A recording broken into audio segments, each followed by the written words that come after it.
양치질, 너무 열심히 하시면 오히려 수명이 줄어듭니다. 지난달 진료실에서 83세 어머니와 함께 온 아들에게 제가 했던 충격적인 말입니다. 지금 여러분의 잇몸을 살짝 눌러보세요. 따끔거리거나 피가 나지는 않나요? 이건 단순한 우연이 아닙니다. 안녕하세요. 50년 경력의 치과의사 유호석입니다.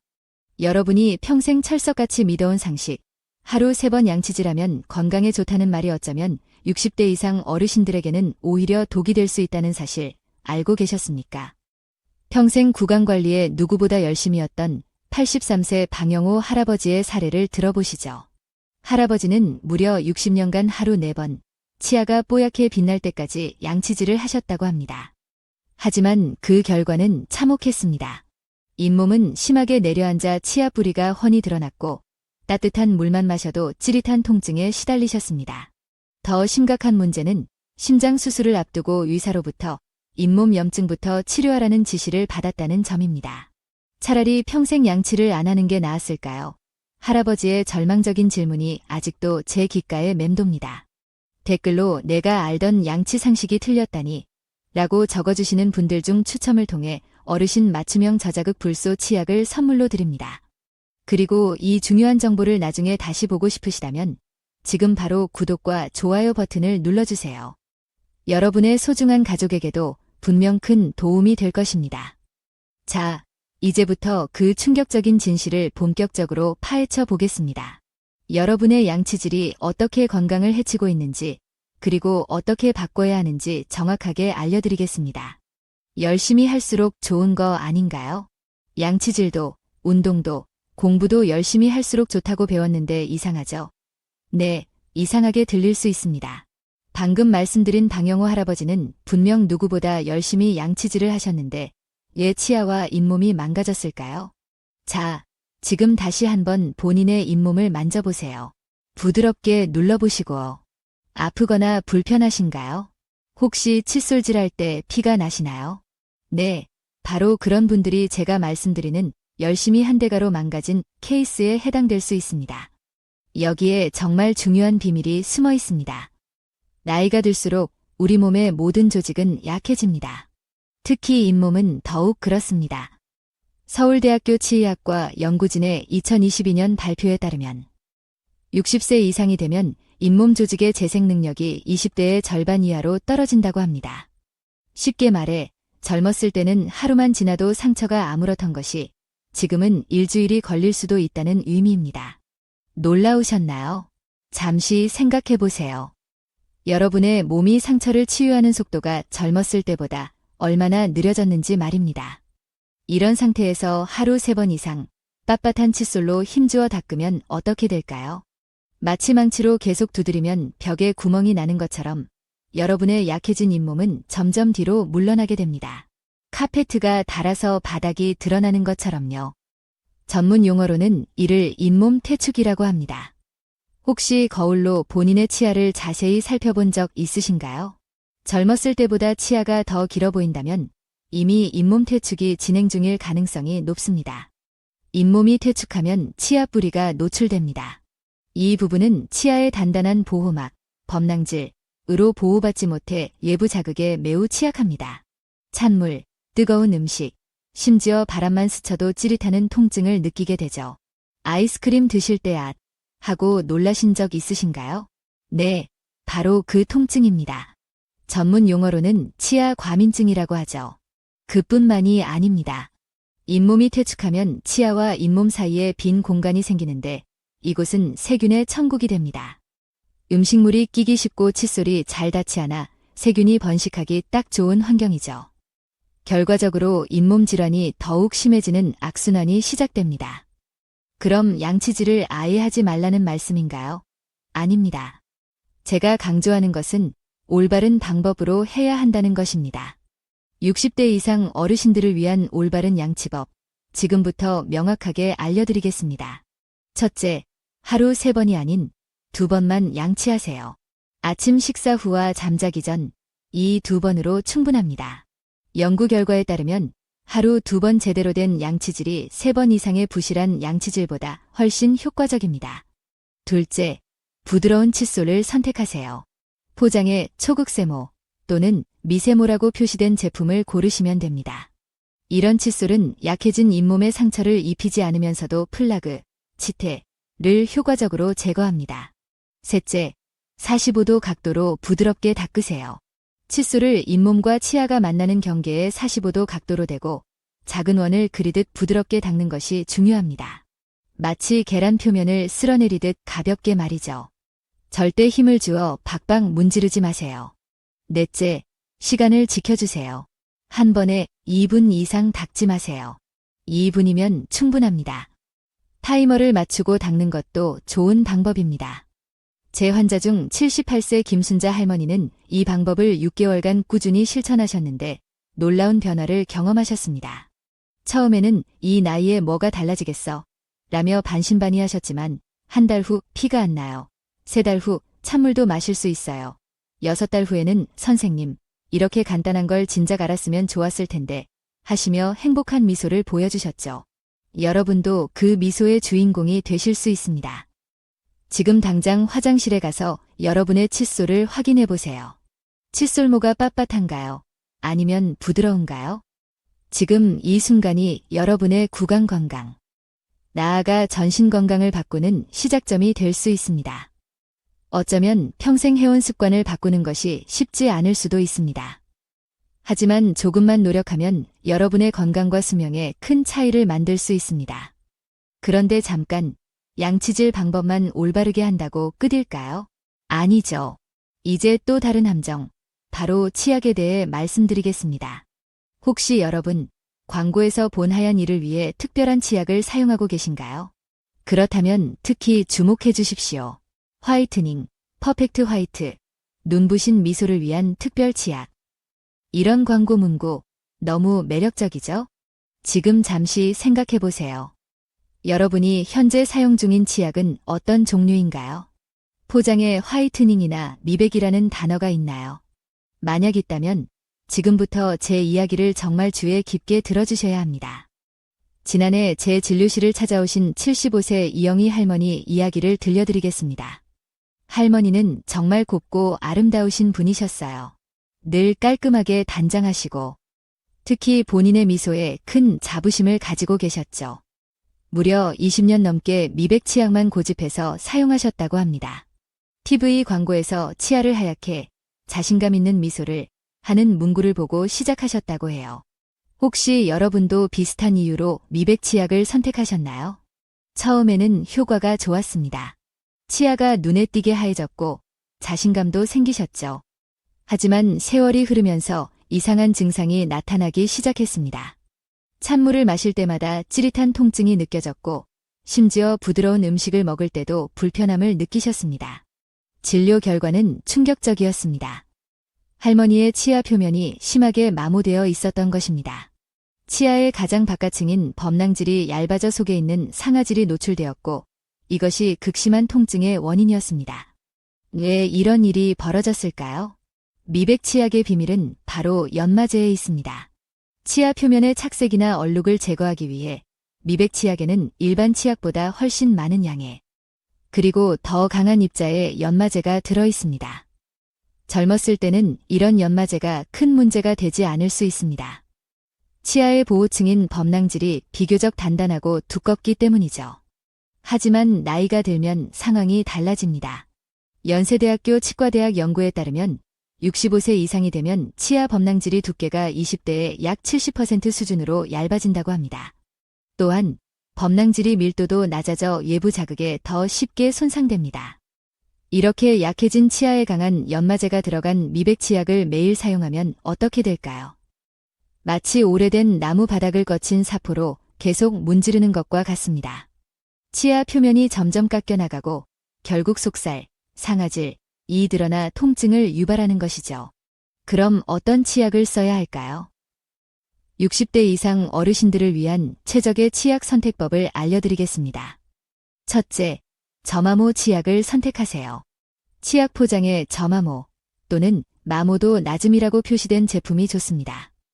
이런 치약은 연마제 함량이 적어 치아 표면을 덜 손상시킵니다. 둘째, 불소 함량이 높은 치약을 고르세요. 불소는 치아를 단단하게 만들고 충치를 예방하는 데 매우 중요합니다.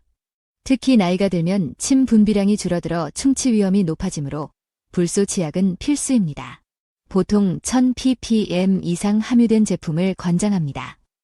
셋째, 민감성 치약을 고려해보세요. 이미 치아가 시린 증상이 있다면 시린이 전용 또는 민감성 치아용 치약이 도움이 될 수 있습니다. 이런 치약에는 노출된 상하세관을 막아 통증 신호를 차단하는 성분이 들어있습니다. 넷째, 화려한 포장과 광고 문구에 현혹되지 마세요. 미백, 토탈케어, 프리미엄 같은 단어는 마케팅 전략일 뿐입니다.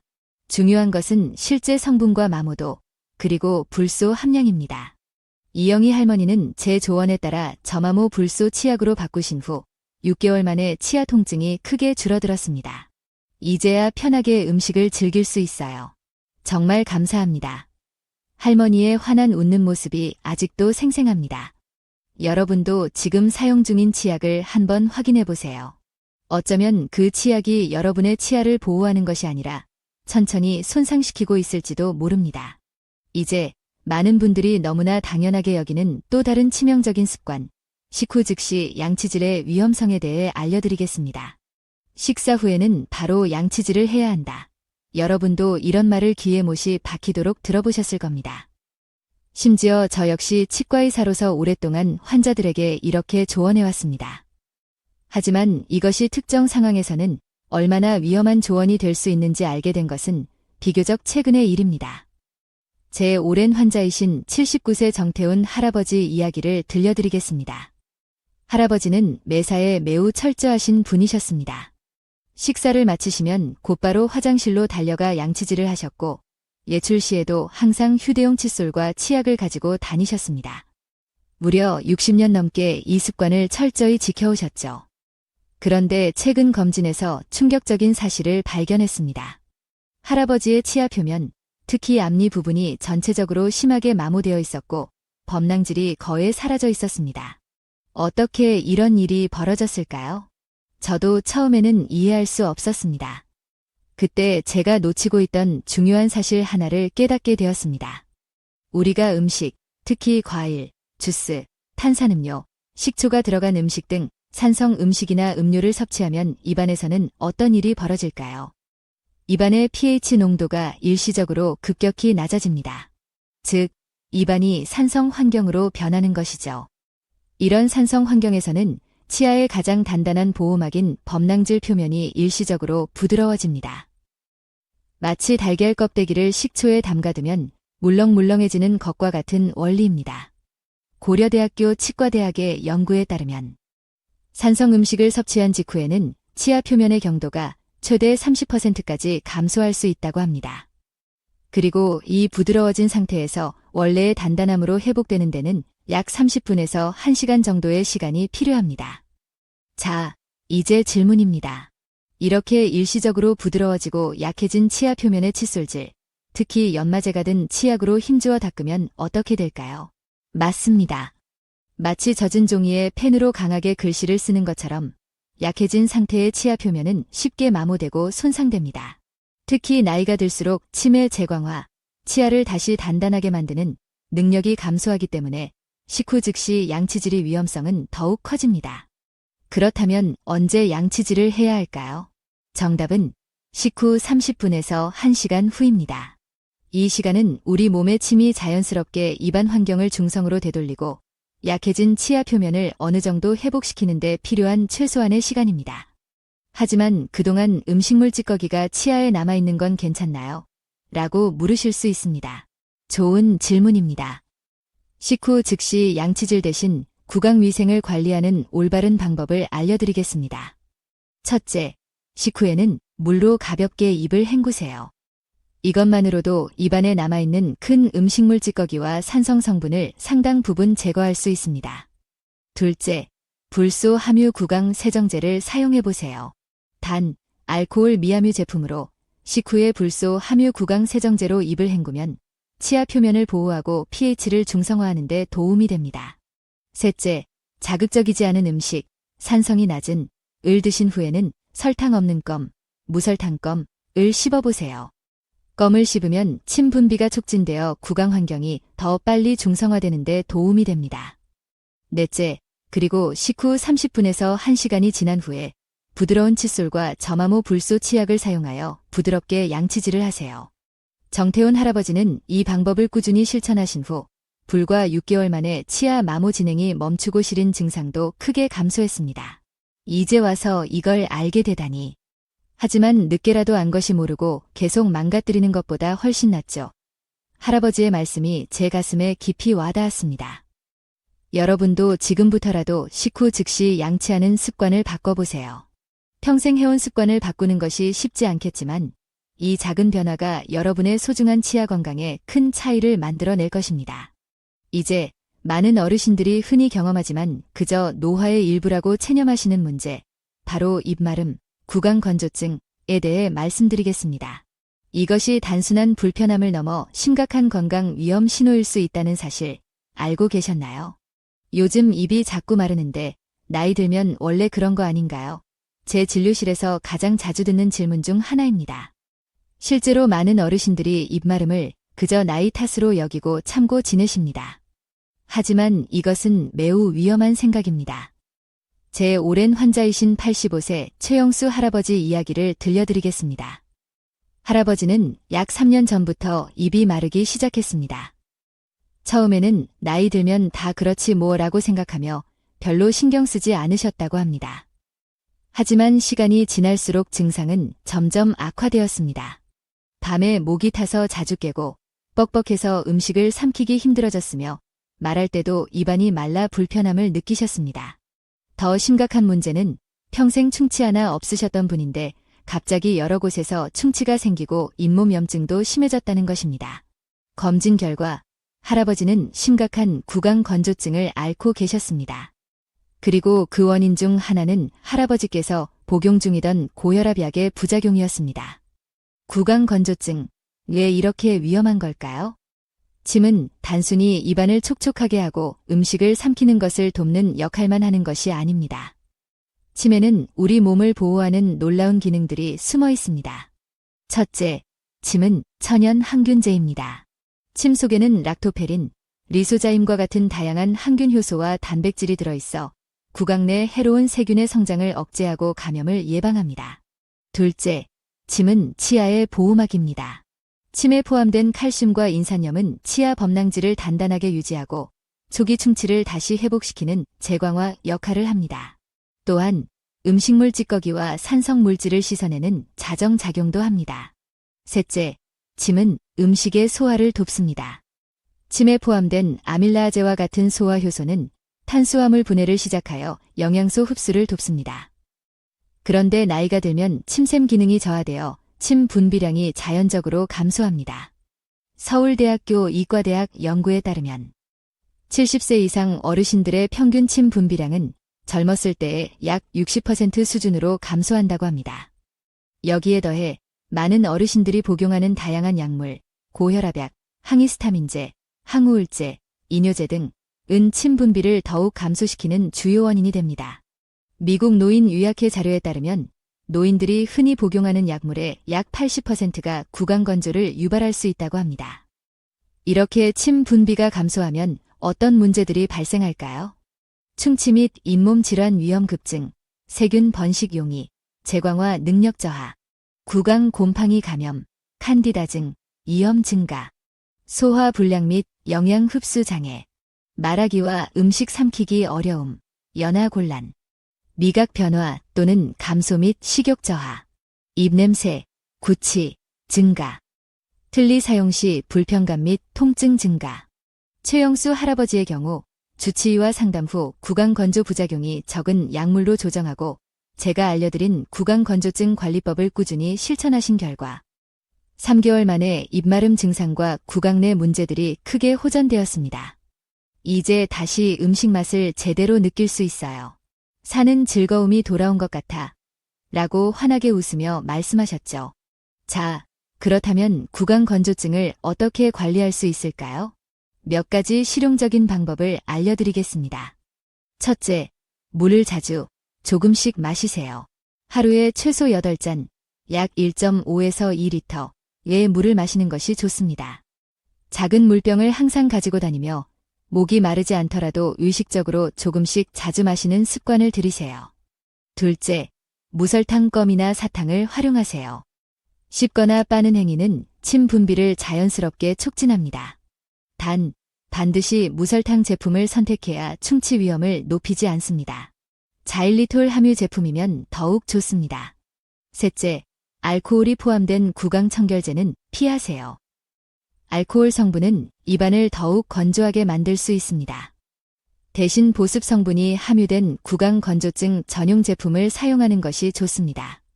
넷째, 실내 습도를 적절히 유지하세요. 건조한 환경은 입마름을 악화시킵니다. 특히 잠자는 동안 가습기를 사용하면 큰 도움이 됩니다. 다섯째, 카페인, 알코올, 담배는 줄이거나 피하세요. 이들은 모두 탈수를 유발하여 입안을 건조하게 만드는 주범입니다. 여섯째, 복용 중인 약물이 구강 건조를 유발하는지 의사나 약사와 반드시 상담하세요. 모든 약이 원인은 아니지만 가능하다면 부작용이 적은 대체 약물로 변경하거나 용량 조절을 고려해 볼 수 있습니다. 여러분, 입이 마르다고 그냥 참고 넘기지 마세요. 그것은 단순한 노화 현상이 아니라 여러분의 몸이 보내는 중요한 건강 경고 신호일 수 있습니다. 적극적으로 관리하여 건강한 구강 상태를 유지하시길 바랍니다. 이제 마지막으로 구강 건강이 왜 단순히 입안의 문제가 아니라 여러분의 전체 건강과 수명에 직결되는지 그 충격적인 진실을 말씀드리겠습니다. 지금까지 제가 여러분께 말씀드린 올바른 양치법, 치약 선택, 식후 관리, 입마름 관리 등은 단순히 치아와 잇몸의 불편함을 줄이기 위한 조언이 아닙니다. 이것은 여러분의 생명과 직결된 매우 중요한 문제입니다. 믿기 어려우시겠지만 지금부터 제가 나눌 이야기는 저 역시 처음 알았을 때 큰 충격을 받았던 의학적 사실입니다. 제 오랜 환자이신 김정호 할아버지 이야기를 다시 한번 들려드리겠습니다. 할아버지는 10년 넘게 심한 잇몸 질환, 치주염을 앓고 계셨습니다. 잇몸에서 피가 나고 고름이 차는 상태였지만 이 나이에 이 정도쯤이야 뭘 하시며 대수롭지 않게 여기고 특별한 치료를 받지 않으셨죠. 그러던 어느 날 할아버지는 갑작스러운 심장마비로 응급실에 실려가셨습니다. 다행히 빠른 조치 덕분에 위험한 고비는 넘기셨지만 심장 전문의의 말은 충격적이었습니다. 심장마비의 원인 중 하나가 만성적인 잇몸 질환일 수 있습니다. 정말일까요? 어떻게 입안의 문제가 심장에 영향을 미칠 수 있을까요? 최근 수많은 연구 결과들이 그 연관성을 명확히 밝혀내고 있습니다. 하버드 의과대학과 서울대학교 의과대학의 공동 연구를 포함한 여러 연구에 따르면 만성 잇몸 질환, 치주염이 있는 사람은 그렇지 않은 사람에 비해 심혈관 질환, 심장마비, 협심증 등 발병 위험이 최대 20%까지 증가한다고 합니다.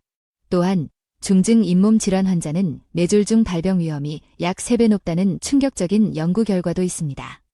그 이유는 비교적 간단합니다. 잇몸 질환이 심하면 잇몸의 염증 부위를 통해 구강 내 세균, 특히 진지발리스균 등 이나 세균이 만들어낸 독성 물질이 혈관을 타고 전신으로 퍼져나갈 수 있습니다. 이 세균과 독성 물질들은 혈관 벽에 염증을 일으키고 혈전을 형성하며 동맥경화를 촉진합니다. 결과적으로 심장으로 가는 혈관이나 뇌로 가는 혈관이 막히거나 좁아져 심장마비나 뇌졸중의 위험이 높아지는 것입니다. 심장질환과 뇌졸중만이 아닙니다.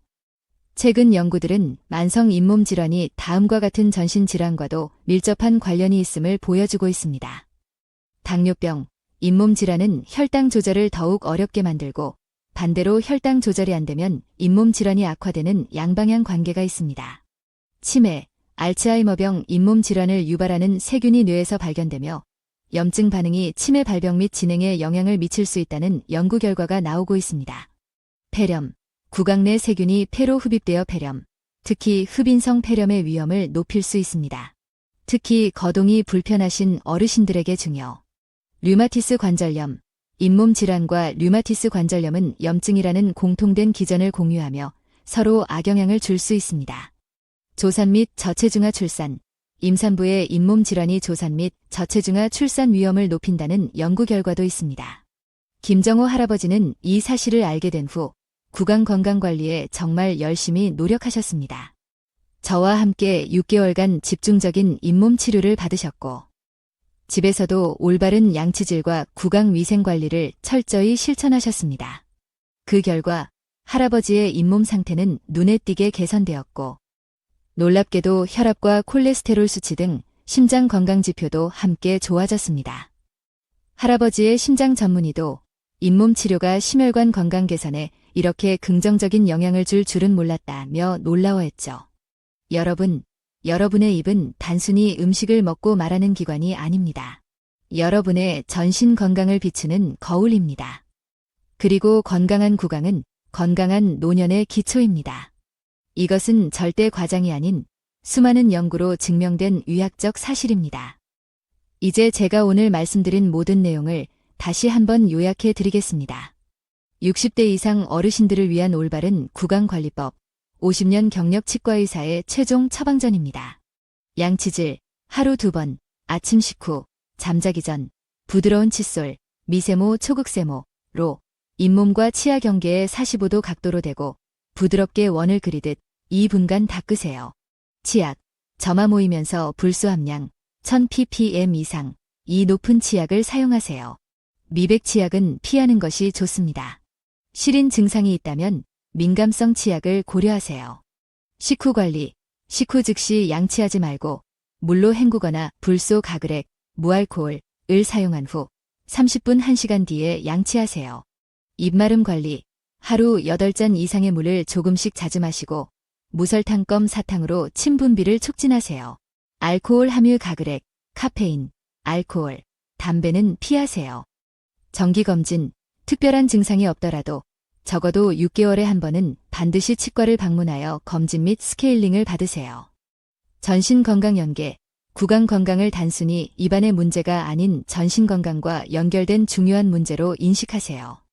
복용 중인 약물이 있다면 구강건조 등 부작용에 대해 의사 또는 약사와 상담하세요. 여러분, 지금 이 순간이 여러분의 건강과 수명을 바꾸는 중요한 시작점이 될 수 있습니다. 평생 해온 습관을 바꾸는 것이 물론 쉽지 않을 수 있습니다. 하지만 오늘 제가 알려드린 방법들을 하나씩 실천해보세요. 그 작은 변화가 여러분의 건강, 삶의 질, 그리고 궁극적으로는 수명에 정말 큰 차이를 만들어낼 것입니다. 너무 늦었어라고 생각하시나요? 절대 그렇지 않습니다. 제가 만난 90세가 넘으신 환자분도 올바른 구강관리법을 통해 건강을 되찾고 삶의 활력을 누리시는 것을 보았습니다. 나이는 정말 숫자에 불과합니다. 지금이 바로 시작하기 가장 좋은 때입니다. 여러분의 건강한 미소가 오래오래 빛나기를 진심으로 바랍니다. 그리고 그 환한 미소와 함께 건강한 심장, 건강한 뇌, 그리고 활기차고 행복한 노년을 누리시기를 응원합니다.